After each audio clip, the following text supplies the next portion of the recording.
Eye Opener for March 16th, 2026. 21st Century Reasons for War. In the past, wars have been committed in order to defend oneself, or for resources not available in one's own country, or to acquire other forms of treasure.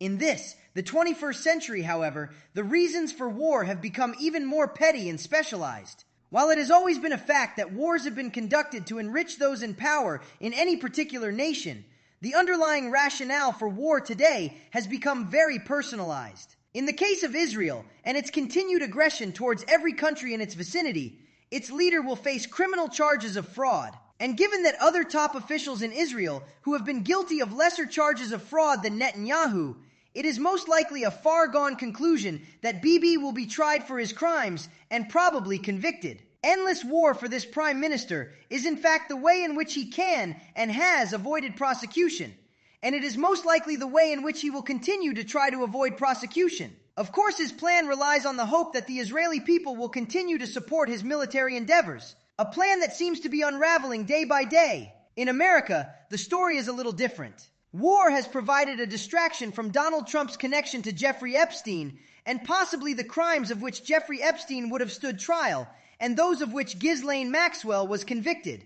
Wow, this is not confirmed. The circumstantial evidence is far too great to ignore. When the reasons given for the war change daily, but never seem to justify the war, and the war itself is denied to be a war, something doesn't smell right. How many more wars will the world have to face to appease these individuals who are undeserving of their nation's support? How many more people must die to service the debts that these people owe to their nations, civilization, and humanity in general? While Trump is relatively new to using a nation's military to avoid uneasy questions about his past, he is still just as guilty as Netanyahu, who has sought to terrorize all nations in the Middle East in his pursuit for dominance. If wars committed to acquire resources, power, land, and money are not justified reasons to increase the fortunes of the ultra-wealthy, how could avoiding investigations into allegations of fraud and cover-ups meant to protect child abusers be justification for war? For solutions to the biggest issues we all face today,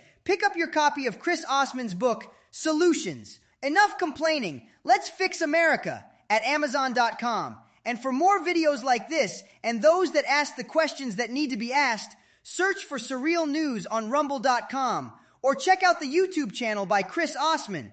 Just search CHRIS space OSSMAN with the term Daily Eye Opener and find out why there are more and more conspiracies and fewer conspiracy theories in the world today. And while you're there, please like the videos and subscribe to the YouTube channel so Chris can continue posting these truths.